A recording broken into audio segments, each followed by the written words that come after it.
আমি একা মরবো, ওরা ওরা দুজন ফুর্তি করবে, তাই না?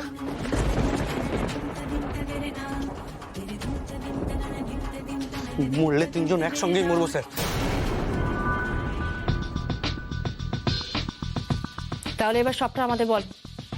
এবার আমি একই একই স্ট্যান্ডে অটো চালাই, একসাথে মদও খাই।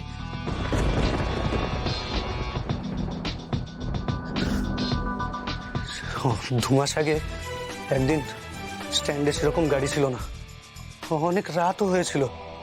আমি একা প্যাসেঞ্জারের জন্য গাড়িতে বসেছিলাম, তখনই সুদেব আসে।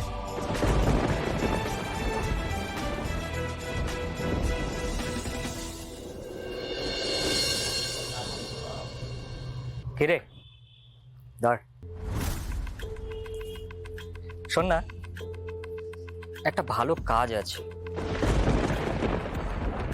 তুই আমি দুজনে মিলে করলে বেশ ভালো টাকা কামানো যাবে। কিন্তু কি কাজ? ডাকাতি। তোর তোর মাথা খারাপ নাকি? ডাকাতি টাকাতি আমি করতে পারবো না। সব মিলিয়ে 30-40 লাখ টাকা কামানো যাবে। কিন্তু কত? ধরে নে 30-40 লাখ। 3 ভাগে ভাগ করলে ভাগে কত করে পড়বে হিসেব কর। কোথায় ডাকাতি করবি? অনিমা যে বাড়িতে কাজ করে সেই বাড়িতে লুকিয়ে মুখ ঢেকে যাব। অনিমা দরজা খুলে দেবে, আমরা ডাকাতি করেই ফুটে যাব, কেউ জানতে পারবে না। না না, ধরা ধরা পড়ে গেলে পুরো লাইফ বরবাদ হয়ে যাবে, এত বড় রিস্ক নিতে পারবো না। দেখ ভাই, বড় দাও মারতে গেলে রিস্ক কিন্তু একটু নিতেই হবে। ভেবে দেখ, কাজটা যদি একবার সারতে পারি 10 লাখের ওপরে পাবি। ওই টাকা দিয়ে আরো 2টো অটো কিনে ভাড়া খাটাতে পারবি। মাসে কত টাকা ঘরে আসবে ভাব একবার। কবে ডাকাতির প্ল্যান করেছিস? তুই যদি রাজি থাকিস কালই করব। কিন্তু এত লোক থাকতে তুই আমাকেই দলে নিতে চাইছিস কেন? তোর তো আগে 2টো মারামারির কেস আছে, তোকে পেলে আমার সুবিধাই হবে।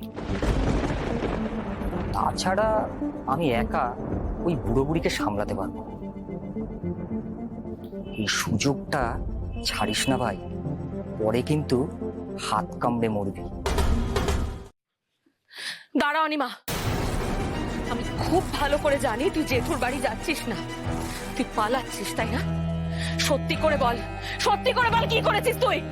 উফ, আমাকে যেতে দাও তো। না যেতে দেবো না, কিছুতেই যেতে দেবো না। ওর মা বাবার খুনের ব্যাপারে নিশ্চয়ই কিছু জানিস, বল বলছি, বল, সত্যিটা বল আমাকে, বল।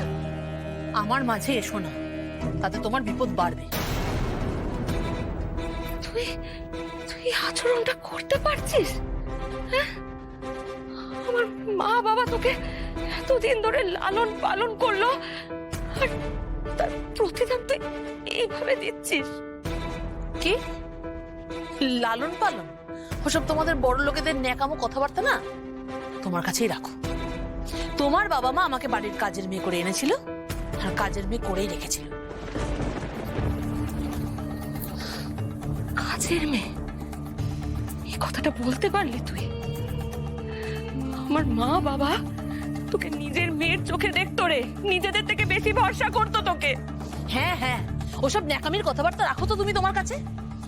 আমরা হলাম কি তোমাদের বাড়ির দরজার পাপোশ, ইচ্ছে হলে পা বুঝবে আর নইলে ছিঁড়ে ফেলে দেবে।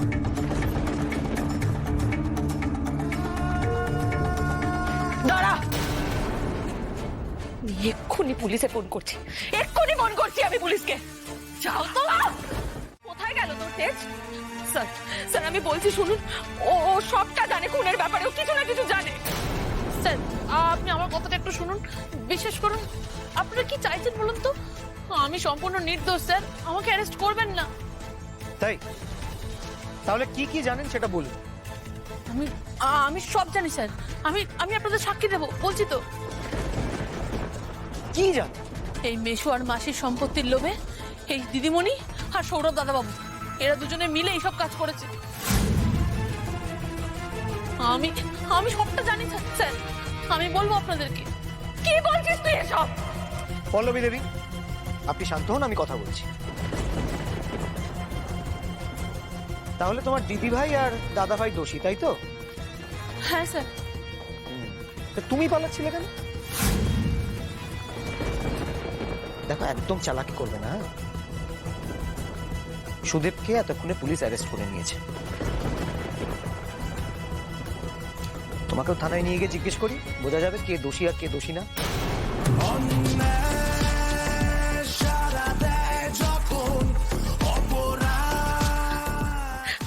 আমার মা বাবার ভালোবাসার এইভাবে প্রতিদান দিলি তুই? স্যার, ইউসুফ, তুমি চলে এসছো? আরে মধুকে কিছুতে খুঁজে পাওয়া যাচ্ছে না, বাড়ি ফেরার কথা অনেক আগে ফেরেনি, ফোনেও পাচ্ছে না, সুইচ অফ।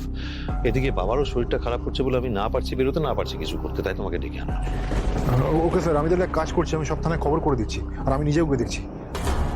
সুদেবকে অ্যারেস্ট করা হয়েছে? সুদেবকে অ্যারেস্ট করতে ফোর্স চলে গেছে, আর দেবু ফোন করেছিল। দেবু বললো অনিমাকে নিয়ে থানায় আসছে এখন। আচ্ছা, গুড, ঠিক আছে, তুমি তাহলে বেরিয়ে পড়ো। ওকে স্যার, আপনি এখানেই থাকুন স্যার। ওকে।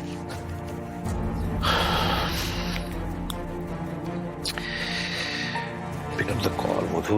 আপনি যে নম্বরটিতে কল করছেন সেটি এই মুহূর্তে বন্ধ আছে। জানো তো বাবা, মাঝে মাঝে আমার নিজেকে খুব অপরাধী লাগে।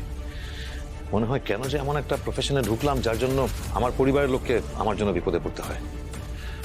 জানি কিছু হয়তো হয়নি, হয়তো নেটওয়ার্কের সমস্যা বা কোথাও আটকে পড়েছে মধুমিতা পাপাইকে নিয়ে, এখনই হয়তো চলে আসবে, কিন্তু কেন জানি না মনটা না মানতে চায় না। সবসময় মনে হয় যেন এই বুঝি কিছু বিপদ ঘটলো। বাবা,